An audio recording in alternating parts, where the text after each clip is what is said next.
Selamat datang kembali di cerita wayang bersama Pak Bejo. Kali ini cerita wayang akan menceritakan mengenai babat alas Kandawa atau Amarta. Sebelum lanjut ke cerita, jangan lupa untuk klik subscribe dan klik tombol like. Oke, kalau begitu kita langsung saja menuju ke TKP. Diceritakan para Kurawa yang telah kalah sayembara telah kembali ke istana Hastina. Prabu Destarasa tampak bingung mengetahui kabar bahwa Pandawa masih hidup. Ia senang namun merasa cemas karena sudah terlanjur mengangkat putranya Duryudana sebagai putra Adipati. Diadakanlah rapat untuk mencari solusi ini. Akhirnya diperoleh solusi bahwa Pandawa akan diberi tanah Kandawa dengan harapan tidak terjadi pertikaian. Namun tanah Kandawa ini adalah tanah yang masih hutan belantara dan menakutkan. Semua ini adalah ide dari Sengkuni. Oke, kita langsung saja melihat ceritanya. Kita menuju ke TKP.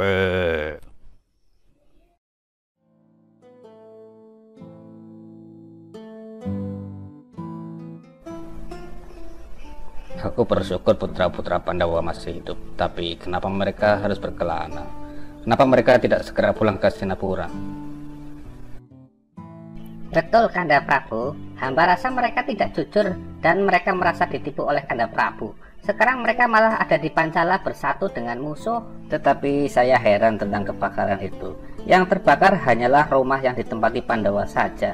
Juga siapa yang menyediakan rumah itu ya? Sungguh baik hati sekali orang itu. Jadi, menurut Paman Yamawidura, apakah di antara kita ini ada yang berbuat jahat? Apakah Paman menuduh kami melakukan sesuatu, Paman? Oh, keponakanku Suyudana, Paman tidak curiga. Paman tuh hanya merasa heran karena Eyang Dorna dan yang lain pun merasa heran. Sudahlah, jangan cepat marah anakku. Sekarang pikirkanlah bagaimana caranya agar Pandawa tidak merasa direbut kekuasaannya. Rama Prabu, tidak ada cara lain. Pandawa harus lenyap. Sekarang mereka lebih kuat daripada kita karena dibantu oleh Prabu Drupada. Sebaiknya mereka disuruh pulang kemudian ditangkap lalu dipenjara. Aku tidak setuju jika Pandawa harus ditangkap dan dipenjara. Mereka tetap saudara Kurawa. Sebaiknya mereka dipanggil saja ke sini. Supaya tercapai perdamaian, Pandawa harus diundang pulang dengan hormat. Setelah itu diberi kekuasaan di daerah lain. Terserah, asalkan bukan daerah Hastina, supaya Suyudana tidak merasa dicopot kekuasaannya. Kalau begitu hamba setuju usul Rama Bisma. Asal daerah yang diberikan adalah daerah Kandawa atau Amarta. Baiklah, saya setuju dengan usul adik Sengkuni dan usul Rama Bisma. Sekarang kirim utusan untuk memanggil Pandawa di Pancala.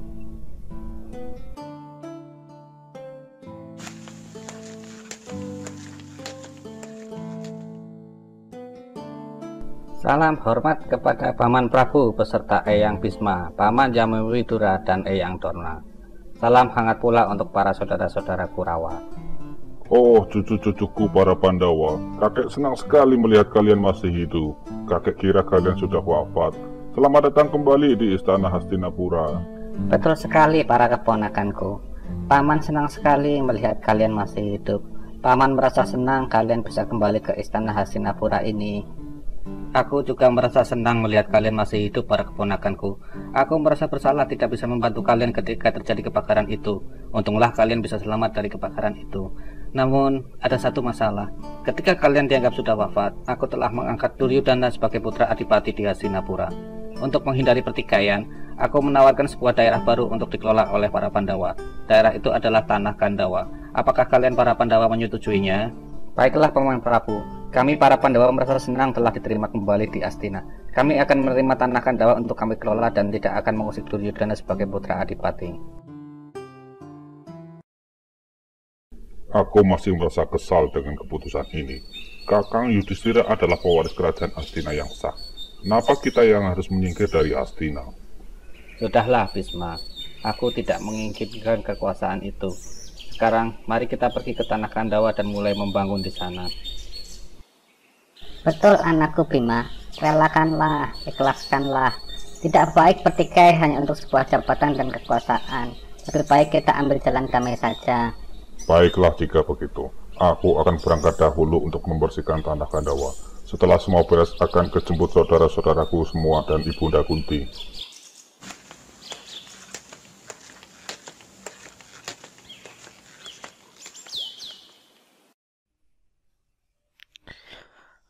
Berangkatlah Bima untuk membersihkan hutan Kandawa. Hutan ini dikuasai oleh raksasa sakti bernama Arimba. Arimba mempunyai adik yang bernama Arimbi. Arimbi adalah seorang raksasa wanita yang berwajah manusia. Parasnya cantik dan tubuhnya tinggi seperti raksasa pada umumnya. Arimbi jatuh hati dan ingin menjadi istri Bima. Kita lihat saja ceritanya.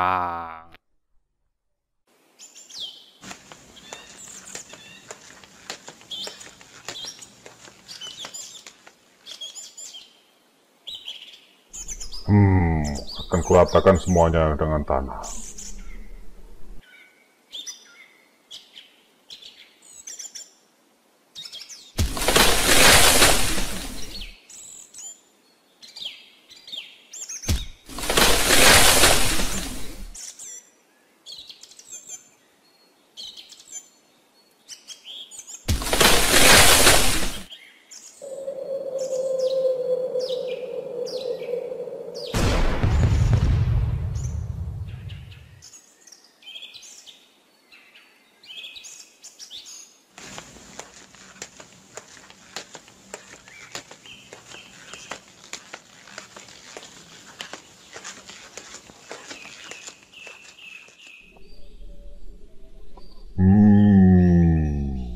Hei Arimbi, suara berisik apa itu? Sampai binatang-binatang lari ketakutan. Coba kamu periksa dahulu. Baiklah Kakanda Arimba, hamba akan segera memeriksanya. Kakanda tunggu saja di sini. Baiklah Arimbi, cepatlah kamu pergi. Aku khawatir terjadi sesuatu di hutan kita ini. Baiklah Kakanda, hamba akan segera pergi. Kakanda tenang saja di sini.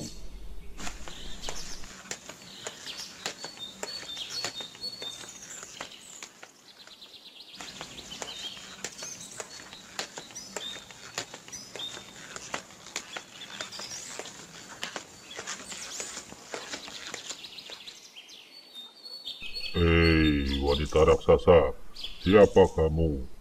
Apakah kamu raksasa berwujud manusia? Jangan menghalangiku, nanti kena gada ini. Hamba Arimbi, hamba adalah penguasa di rimba Kandawa ini. Siapakah Kanda dan dari mana datangnya Kanda? Hei, jangan panggil aku Kanda. Aku tidak bersaudara dengan raksasa. Aku Bima dari Hastina. Rimba ini akan kuratakan dengan tanah dan akan kubangun istana di sini. Jangan Kanda, kakak hamba adalah seorang raksasa yang gagah perkasa. Nanti dia marah. Hamba telah jatuh hati kepada Kanda. Cepatlah pergi Kanda. Kurang ajar, aku tidak takut kepada kakakmu. Suruh dia datang ke sini, atau akan kuhancurkan kalian. Minggir!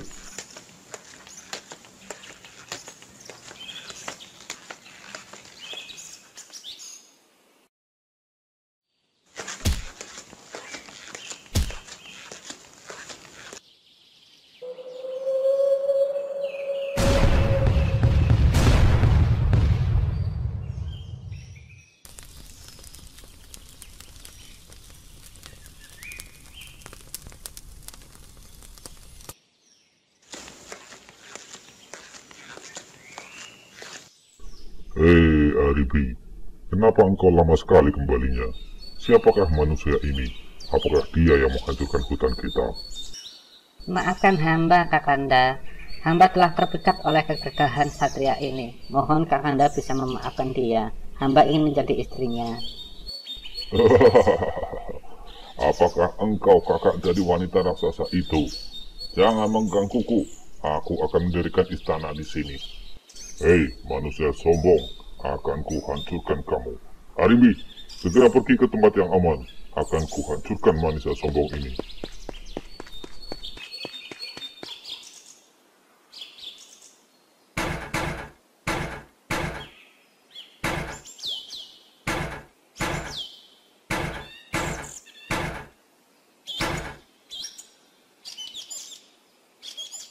Aku tidak suka mengalahkan musuh yang sudah tidak berdaya.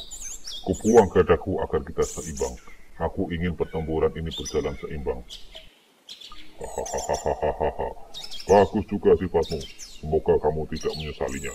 Akan kukerahkan semua kekuatanku.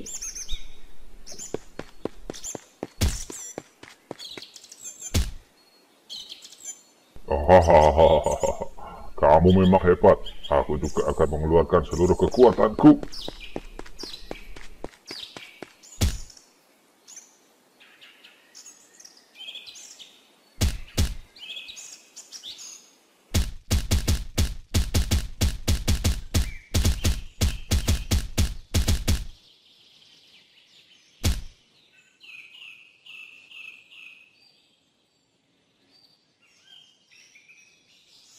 Kamu memang hebat, Arimba. Aku menghormatimu. Semoga kamu tenang di alam sana.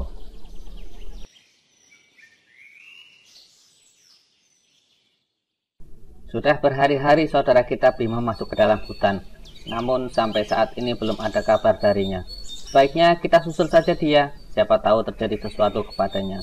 Betul Kakang Yudhistira, saya juga khawatir dengan Kanda Bima. Tidak biasanya dia tidak memberi kabar kepada kita. Aku setuju jika kita menyusulnya segera. Para kesatria, kalian pasti saudara-saudara Bima. Cepat, hentikanlah dia. Saat ini dia sedang bertarung dengan kakak hamba yang bernama Arimba. Siapakah engkau? Apakah engkau tinggal di hutan Kandawa? Bagaimana engkau bisa mengenal dengan saudara kami yang bernama Bima? Hamba adalah Arimbi, adik dari Arimba sang penguasa hutan Kandawa.